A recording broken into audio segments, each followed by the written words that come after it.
In the beginning and always, there was Gertie.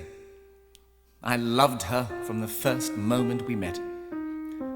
From the time we started together as child actors, we've been integrally part of each other's lives. No one I have ever known, however gifted or however brilliant, has contributed quite what she contributed to my work. Her quality was to me unique, and her magic imperishable. When one is lonely, the days are long. You seem so near, but never appear. Each night I sing you a lover's song. Please try to hear, my dear, my dear.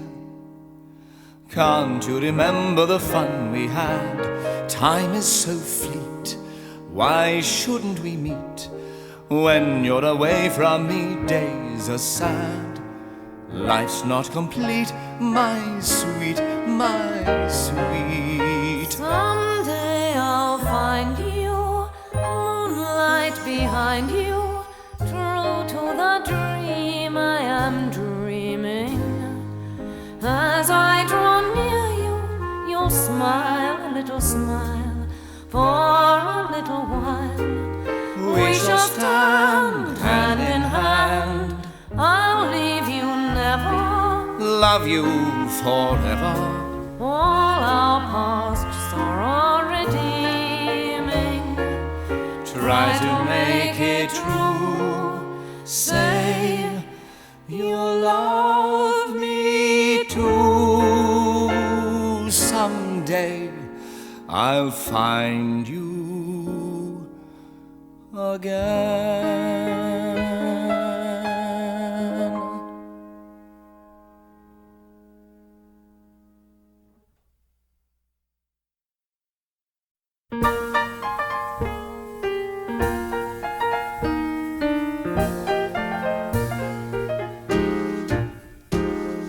I've been cherishing through the perishing winter nights and days a funny little phrase that means such a lot to me that you've got to be with me heart and soul, for on you the whole thing leans. Won't you kindly tell me what you're driving at?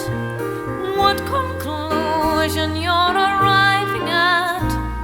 Please don't turn away or my dream will stay hidden out of sight among a lot of might-have-beens. A room with a view and you, with no one to worry us, no one to hurry us through this dream we found. We'll gaze at the sky and try to guess what it's all about, then we will figure out why the world is round. We'll be as happy and contented as birds upon a tree, high above the mountains and sea. We'll build and we'll coo,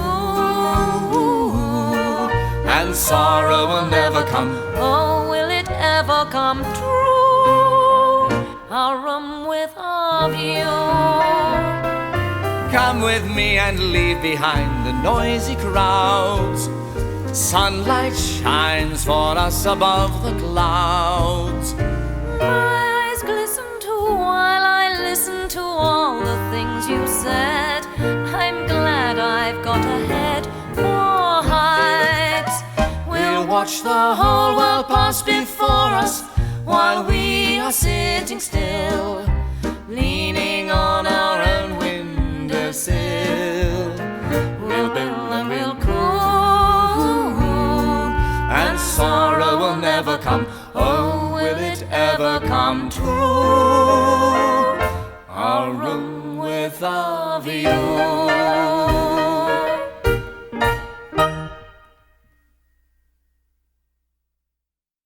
Remember when we met? How could I ever forget? It's indelibly written in my heart. Spring 1913. You were 14, I was 12.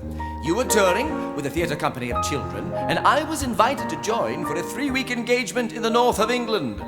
Some of the children in the company I already knew, the others were strangers, and still are, with the exception of a vivacious child with ringlets to whom I took an instant fancy.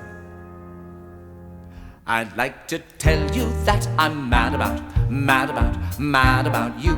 But there is one thing that I'm sad about too. When we met, you swore you were essentially nice.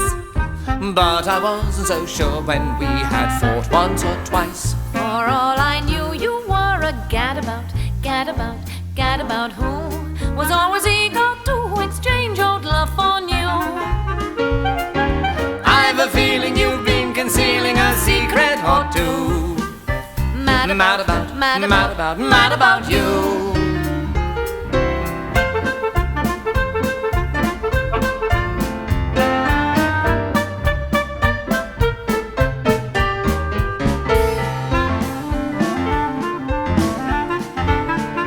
I can't live through a single minute, dear, without your image in it.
But I'm mad about you.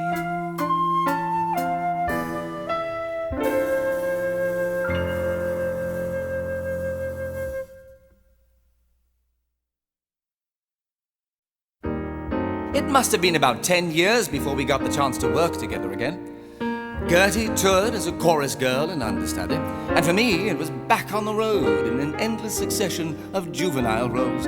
Both of us far from home, working at a terrible apprenticeship, early train calls, freezing lodgings, meagre wages, and dragon landladies. A few years later, when I started directing my own plays, I found myself subjected to interminable hours auditioning the less talented prodigies of ambitious, starry-eyed mothers. Don't put your daughter on the stage, Mrs. Worthington. Don't put your daughter on the stage. The profession's overcrowded and the struggle's pretty tough. And admitting the fact she's burning to act, that isn't quite enough. She has nice hands to give the wretched girl her due, but don't you think her bust is too developed for her age? I repeat, Mrs. Worthington, sweet Mrs. Worthington, don't put your daughter on the stage. Regarding yours, dear Mrs. Worthington, of Wednesday the 23rd, although your baby may be keen on a stage career, how can I make it clear that this is not a good idea? For her to hope, dear Mrs. Worthington, is on the face of it absurd. Her personality is not in reality inviting enough, exciting enough for this particular sphere. Don't put your daughter on the stage, Mrs. Worthington. Don't put your daughter on the stage. She's a bit of an ugly duckling, you must honestly confess, and the width of a seat must surely defeat her chances of success. It's a loud voice, and though it's not exactly fat, she'll need a little more than that to earn a living wage. On my knees, Mrs. Worthington, please, Mrs. Worthington, don't put your daughter on the stage. Don't put your daughter on the stage, Mrs. Worthington. Don't put your daughter on the stage. Though they said at the School of Acting she was lovely as Peer Gynt, I'm afraid on the whole an ingenue role would emphasize her squint. She's a big girl, and though her teeth are fairly good, she's not the type I ever would be eager to engage. No more buts, Mrs. Worthington. Nuts, Mrs. Worthington. Don't put your daughter on the stage. Don't put your daughter on the stage, Mrs. Worthington. Don't put your daughter on the stage. One look at her bandy legs should prove she hasn't got a chance. In addition to which, the son of a bitch can neither sing nor dance. She's a vile girl, and uglier than mortal sin. One look at her has put me in a tearing bloody rage. That's sufficed, Mrs. Worthington. Christ, Mrs. Worthington, don't put your daughter on the stage.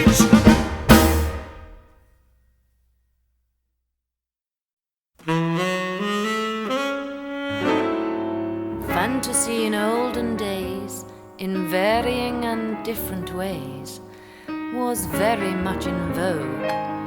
Columbine and Pantaloon, a wistful Pierrot 'neath the moon, and Harlequin a rogue. Nowadays Parisians of leisure wake the echo of an old refrain. Each some ragged effigy will treasure for his pleasure, till the shadows of their story live again. Parisian Pierrot, society's hero, the lord of the day, the Rue de la Paix is under your sway. The world may flatter, but what does that matter? They'll never shatter your gloom profound. Parisian Pierrot, your spirit's at zero, divinely prolonged with exquisite scorn from sunset to dawn. The limbo is calling, your star will be falling as soon as the clock goes round, as soon as the clock goes round.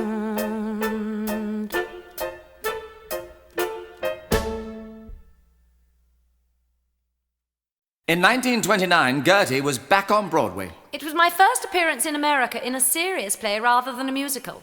On the first night, Noel sent a cable saying, "Legitimate at last, won't Mother be pleased?"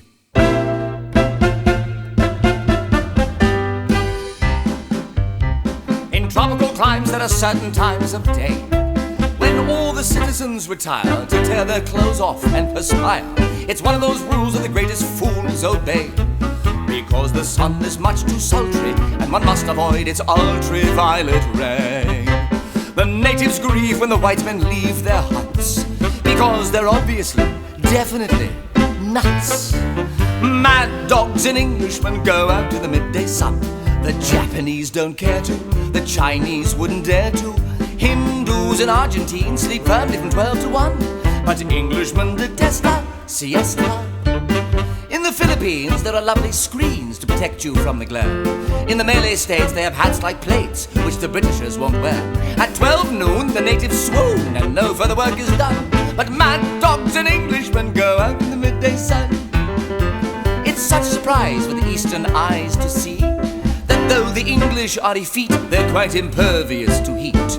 When the white man rides, the natives hide in glee, because the simple creatures hope he will impale his solar topi on a tree.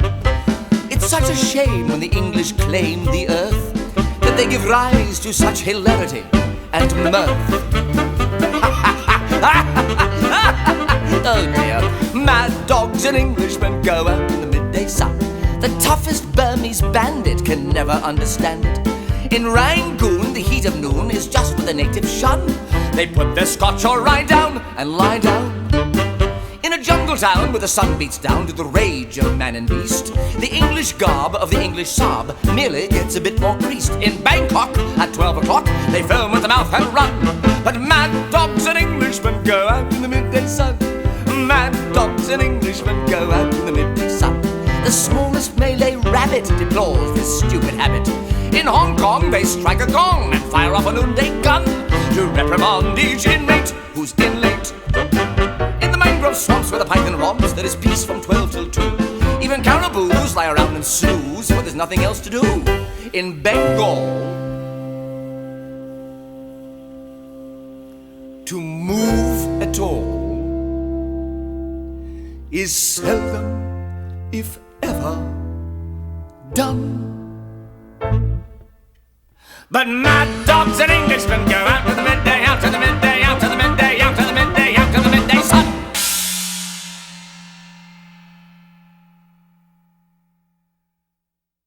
I was in Tokyo, in bed with the flu, trying to get an early night, but the moment I switched out the light, Gertie appeared and refused to go away until 4 in the morning, by which time Private Lives, title and all had constructed itself. By the time I got to Shanghai, I was able to cable Gertie, telling her to keep herself free for the fall. There followed a tremendous transatlantic telegraphic bickering. Have read your play. Nothing wrong that can't be fixed. The only thing needing to be fixed will be your performance. We played a short tour of Private Lives before taking it to London and then New York. By now we were swathed in luxury. The touring days of the past belonged to another world. We felt, I think rightly, that there was a shine on us. Poor little rich girl, you're a bewitched girl, better beware. Laughing at danger, virtuous stranger, better take care. The life you lead sets all your nerves a jangle. Your love affairs are in a hopeless tangle. Though you're a child, dear, your life's a wild typhoon. In lives of leisure, the craze for pleasure steadily grows. Cocktails and laughter, but what comes after, nobody knows. You're weaving love into a mad jazz pattern, ruled by pantaloon. Poor little rich girl, don't drop a stitch too soon.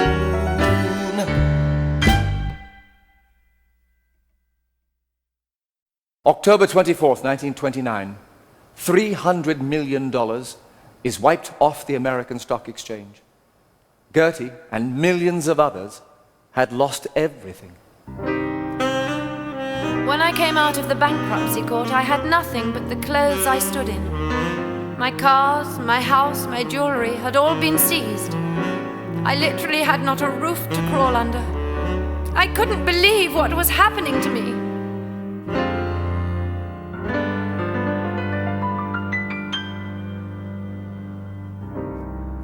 Why is it that civilized humanity must make this world so wrong? In this hurly-burly of insanity, our dreams cannot last long. We've reached a deadline, a press headline. Every sorrow lose value is news value tomorrow.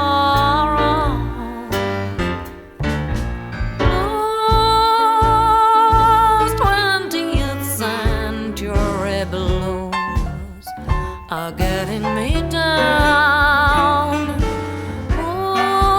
Rules escape those weary 20th century blues. Why, if there's a God in the sky, why shouldn't he grin? I this dreary 20th century din. In this strange illusion, chaos and confusion, people seem to lose their way. What is there to strive for? Love or keep alive for? Say hey, hey, call it a day. Nothing to win or to lose. It's getting me down. I got those weary 20th century blues. Blues, 20th century blues. They're getting me down. Blues, escape those weary 20th century blues.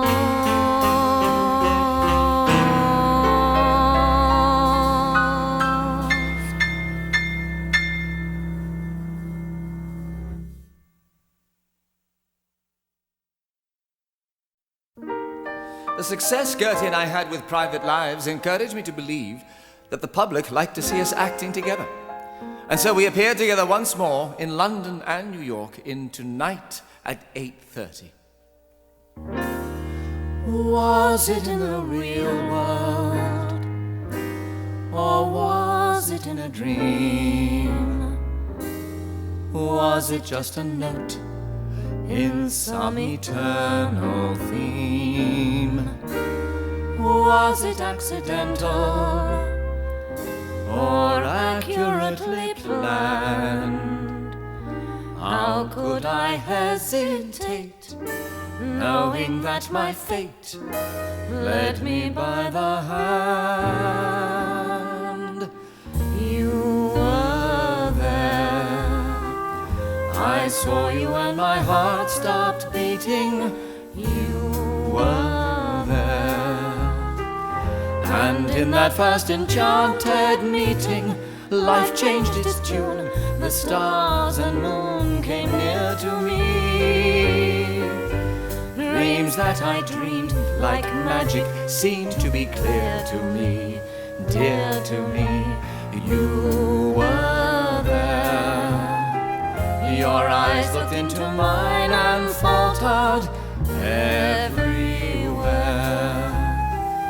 The color of the whole world altered. False became true.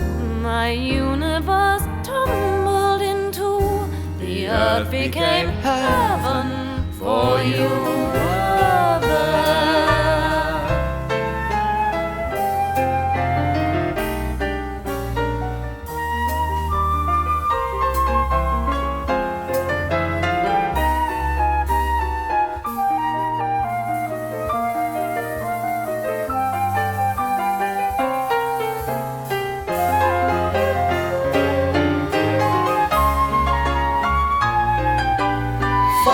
Became true, my universe tumbled into the earth became heaven, for you were there.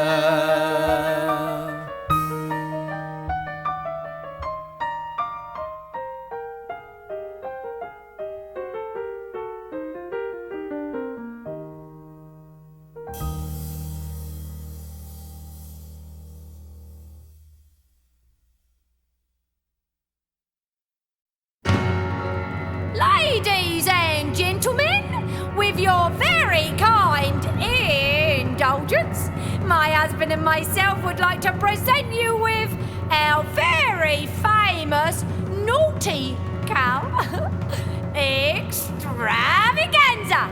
Take it away!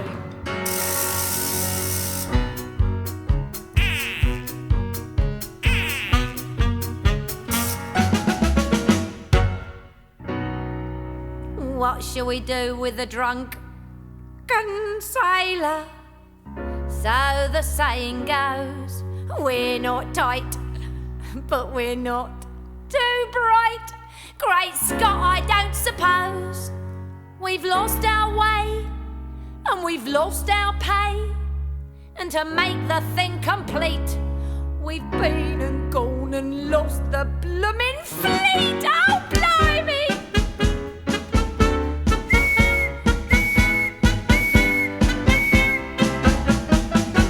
Has anybody seen our ship, the HMS Peculiar? We've been on shore for a month or more, and when we see the captain we shall get what for. Heave ho, me hearties, sing glory, hallelujah. Our lady bold, as she could be, pinched our whistles at the Golden Key. Now we're in between the devil and the deep blue sea. Has anybody seen our ship? Here, Jack, I got a little riddle to ask you. Why is getting up at 6 o'clock in the morning like a pig's tail? I don't know. Why is getting up at 6 o'clock in the morning like a pig's tail? Twirly! Wait for it! Wait for it! Better to come, better to come. Has anybody seen our ship? The HMS Suggested. We've 3 guns off and another one for, and it promises a funnel for the next World War. Heave-ho, me hearties, the quarter deck needs dusting. We had a binge last Christmas year. Nice plum pudding and a round of beer. But the captain pulled his cracker and we cried, oh dear, has anybody seen our ship?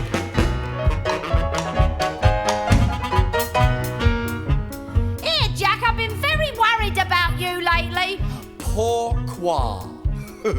French. Ooh, I heard you had adenoids. You heard I had adenoids? I heard you had adenoids. Don't speak of it, don't speak of it. Why not? Adenoids me. Keep it clean, keep it fresh. Keep it fragrant. Everyone a winner. Has anybody seen our ship? The HMS Disgusting. She sailed away across the bay and we haven't had a smell of it since New Year's Day. Even me artists, we're getting rather restive. We pulled our money, spent the lot. The world forgetting by the world forgot. Now we Haven't got a penny and we couldn't care a jot. Has anybody seen our ship? Here, Jack, where was you last night? Cemetery. Cemetery? Oh, blimey, anybody dead? Yeah, all of them. Wait for it, wait for it. Keep it clean, keep it fresh. Yeah, lucky people.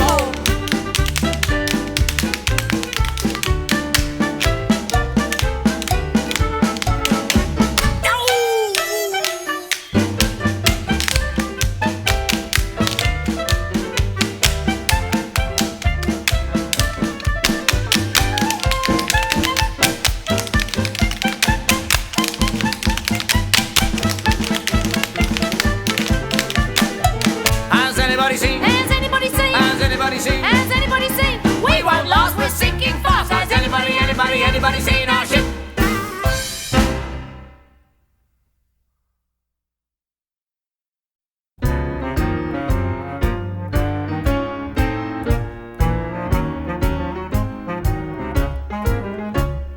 We're 2 chaps who find it thrilling to do the killing. We're always willing to give the girls a treat. Just a drink at the Ritz, call it double or quits. Then we feel the world is at our feet. Top hats, white spats, look divine on us. There's a shine on us, get a line on us when we come your way. Gad, 11 o'clock. Let's pop into the truck.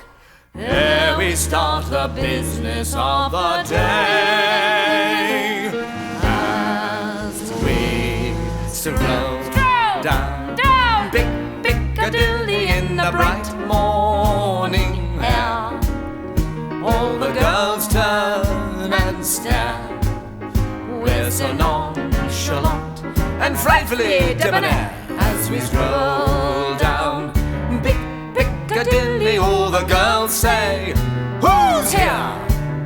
Put your hat straight, my dear, for it's Marmaduke And Percy Vierdevere. as we doff hats. Each pretty filly gives a wink at us and then looks down.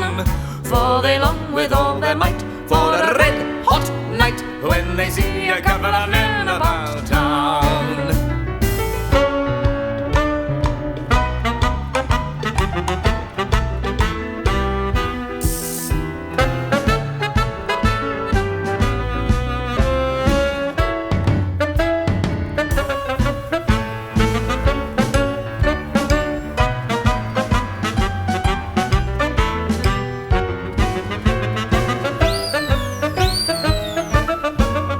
When they see a couple of men about town.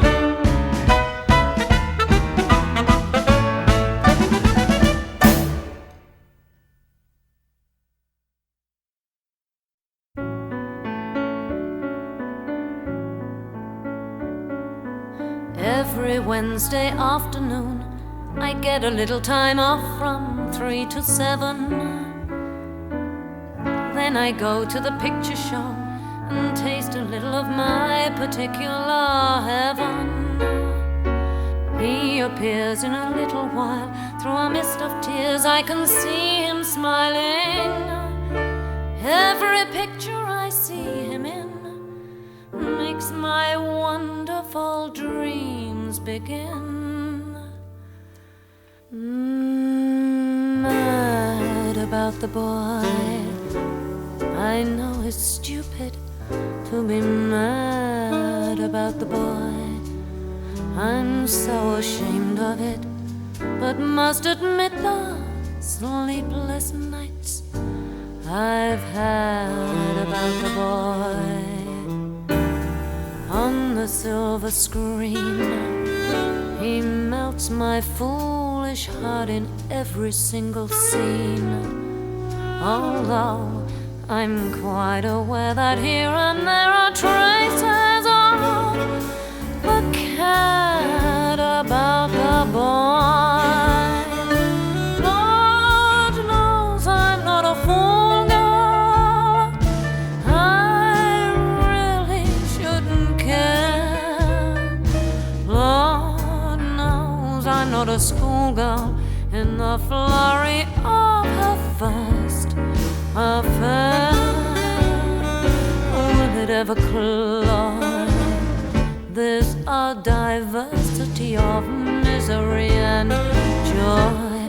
I'm feeling quite insane and young again, and all because I'm mad about the boy. Mad about the boy. It's pretty funny, but I'm mad about the boy. He has a gay appeal and makes me feel there's maybe something sad about the boy. People I employ have the impertinence to call me Myrnoloy.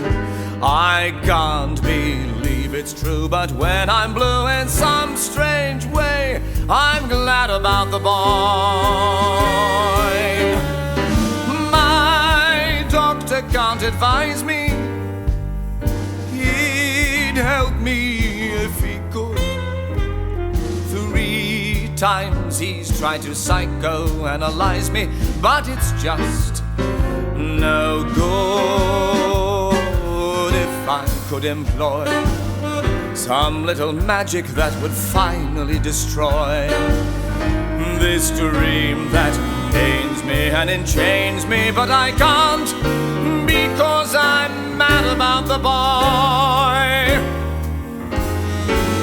I'm oddly sentimental. Love isn't so sublime. I have to pay my rental, and I can't afford to waste much time. Will it ever cloy? There's a diversity of misery and joy. I'm feeling quite insane and young again, and all because I'm mad about the boy.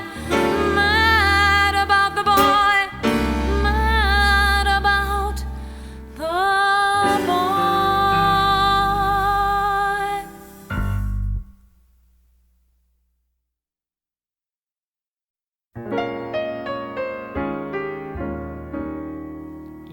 Ask me to have a discreet heart until marriage is out of the way. But what if I meet with a sweetheart so sweet that my wayward heart cannot obey? A single word that you may say, don't be afraid I'll betray you and destroy all the plans you have made.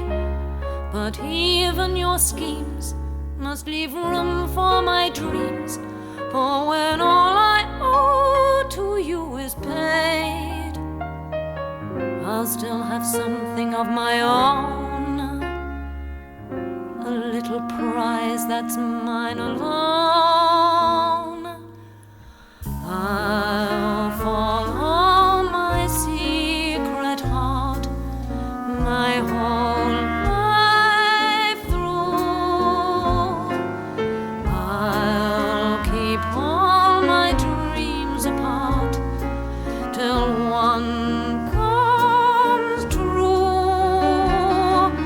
No matter what price is paid, what stars may fade above, I'll follow my secret heart till I find love.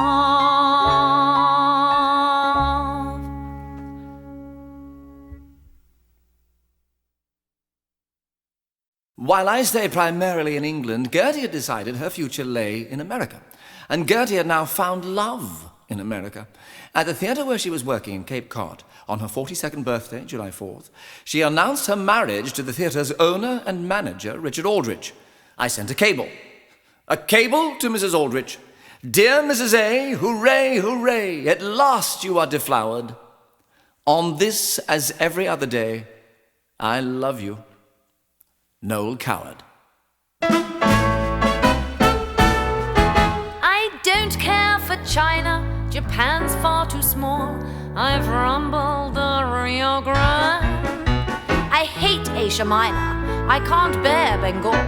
And I shudder to think of that awful stink on the road to Samarkand. It's frankly hell, that filthy smell on the road to Samarkand. But I like America. I have played around every slappy, happy hunting ground, but I find America okay. I've been about a bit, and I must admit that I didn't know the half of it till I hit the USA. No likely lass in Boston, Mass, from passion will recoil. In Dallas, Tex, they talk of sex, but only think of oil. No Jersey dames go up in flames when someone mentions bed. In Chicago, Illinois, any girl who meets a boy giggles and shoots him dead. Whoops! I like America. Its society offers infinite variety, and come what may, give me a holiday in the good old USA.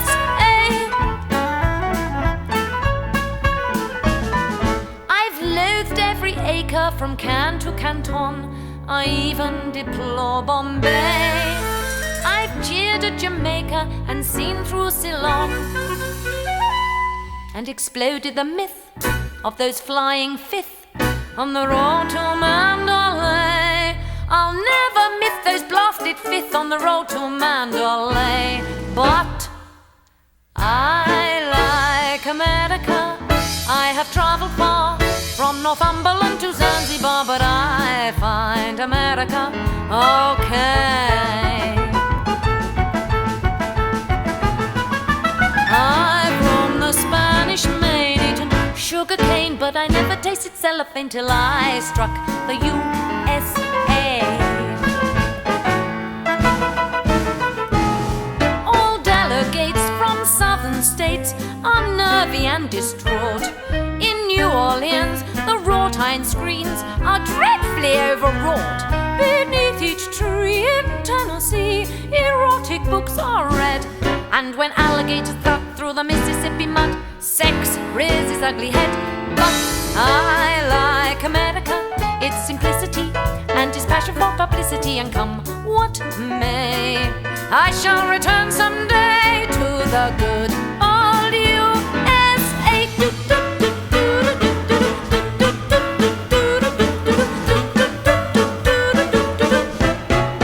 See ya! Although I was separated from Gertie by the Atlantic, the war, and now her marriage, there were several attempts to revive our partnership. One Hollywood mogul suggested to Noel that he might like to write a film script for me based on the life of Sarah Bernhardt. Noel sent a cable saying, Terribly sorry, unable to write Life of Sarah Bernhardt for Gertrude Lawrence, as busy writing Life of St. Teresa for Mae West. 1941, about the time of Pearl Harbor. I was standing on the platform of a London railway station one morning after a bad blitz. Most of the glass of the station roof had been blown out, and there was dust in the air and the smell of burning. The train I was waiting to meet was not surprisingly running late, and so I sat on a platform seat and watched the Londoners scurrying about in the thin morning sunshine. They all seemed to me to be cheerful and determined and wholly admirable, and for a moment or two I was overwhelmed by a wave of sentimental pride. A song started in my head then and there and was finished in a couple of days. The tune was based on the old traditional London lavender seller's song, "Who will buy my sweet blue lavender?" This age-old melody was appropriated by the Germans and used as the foundation for Deutschland, Deutschland über alles. And I considered the time had come for us to have it back in London where it belonged. London pride has been handed down to us. London pride is a flower that's free. London pride means our own dear town to us, and our pride it forever will be. Hey, lady, when the day is dawning, see the policeman yawning on his lonely beat. Gay lady, Mayfair in the morning, hear your footsteps echo in the empty street. Early rain and the pavements glistening, all Park Lane in a shimmering gown. Nothing ever could break or harm the charm of London town. In our city darkened now, street and square and crescent, we can feel our living past in our shadowed present. Ghosts beside our starlit Thames, who lived and loved and died, keep throughout the ages London pride. London pride has been handed down to us. London pride is a flower that's free. London pride means our own dear town to us, and our pride it forever will be. Grey city, Stubbornly implanted, taken so for granted for 1,000 years. Stay city, smokily enchanted, cradle of our memories and hopes and fears. Every blitz your resistance toughening, from the Ritz to the Anchor and Crown. Nothing ever could override the pride of London town.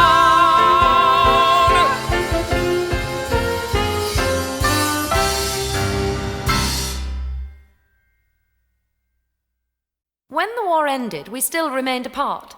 Noel was in London writing for the West End. I was on Cape Cod looking for another Broadway hit.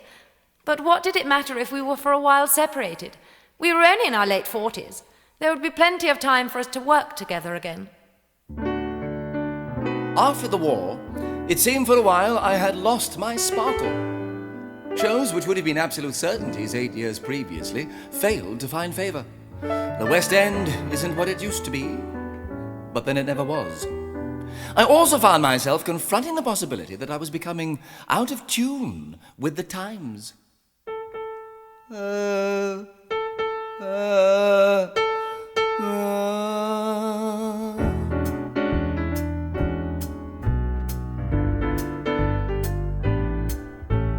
Age calls the tune, youth's over soon. That is the natural law. There's a younger generation knock, knock, knocking at the door. Why sit and fret, vainly regret things that have gone before? There's a younger generation knock, knock, knocking at the door. Though the world is well lost for love dreams, there's wisdom above dreams to compensate lovers and wives.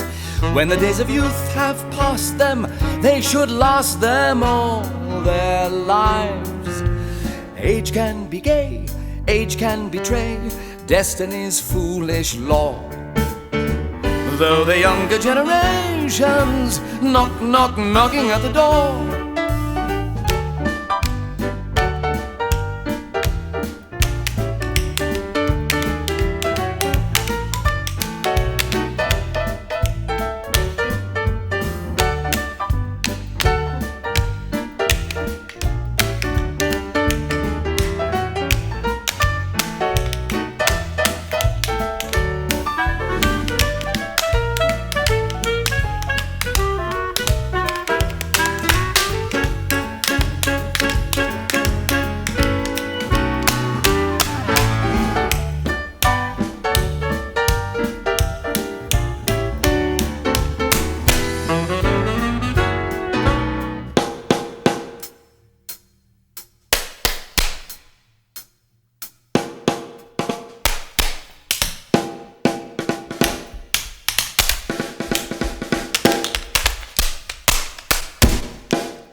I shall still be gay and attractive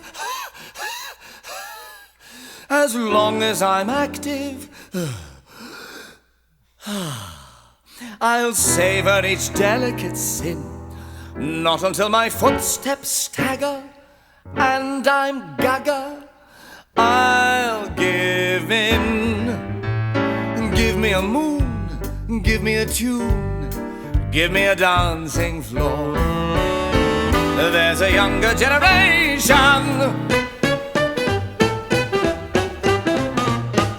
at the door.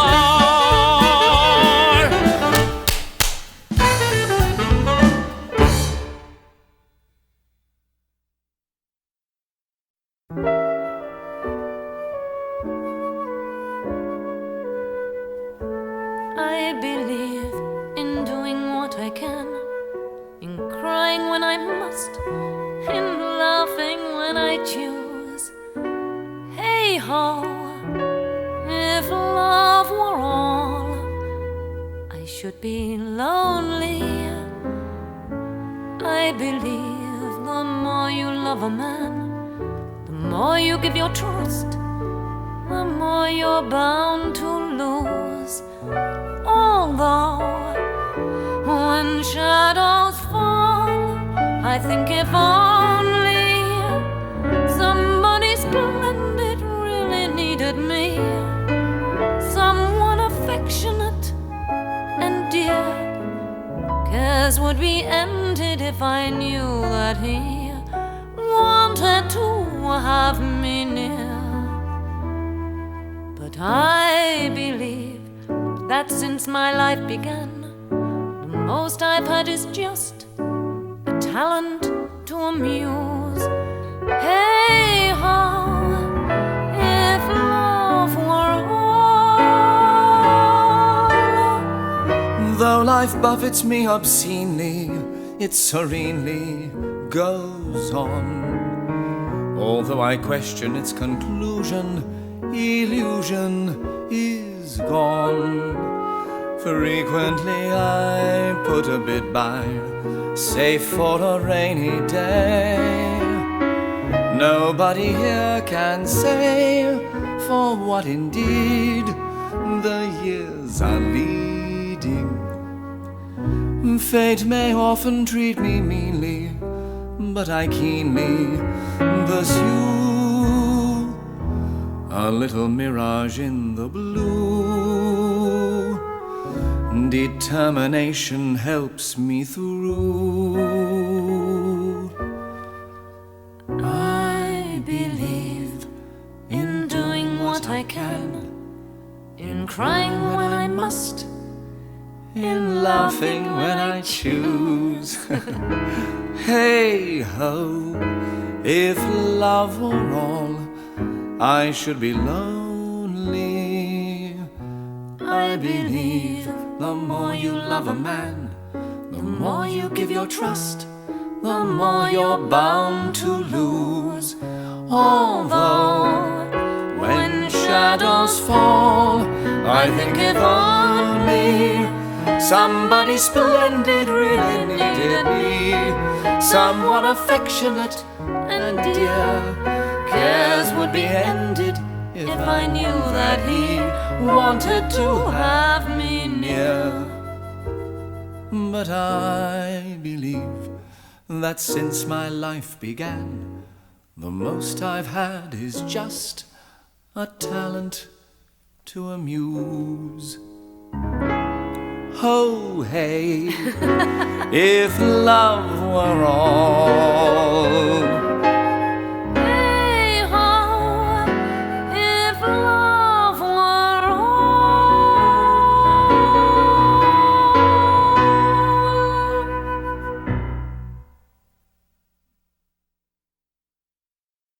September 6th, 1952. A day that started happily at the races, where I had great fun, backed several winners, and drank rather a lot of cherry brandy. I also naturally had to back a horse called Bittersweet, running in the first race at a course somewhere in the north of England. After the last race, I got an evening paper to see if I had won, turned to the back page, and in the flash news from America was stupefied to read, Gertrude Lawrence, dead, cancer, age 54.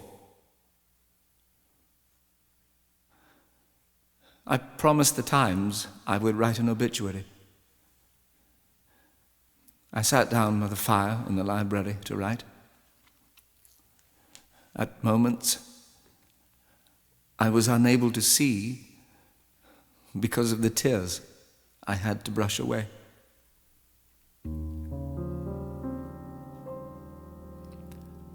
I'll remember her. How incredibly naive she was. I couldn't quite believe she was sincere. So alert, so impertinent, and yet so sweet. My defeat was clear. I'll remember her in the evenings when I'm lonely and imagining if only she were there. I'll see you again whenever spring breaks through again. Time may lie heavy between, but what has been is past forgetting. I'll relive, oh so vividly, our sad and sweet, incomplete affair. This sweet memory across the years will come to me, though my world may go awry, and I never said goodbye. I shall love you till I die.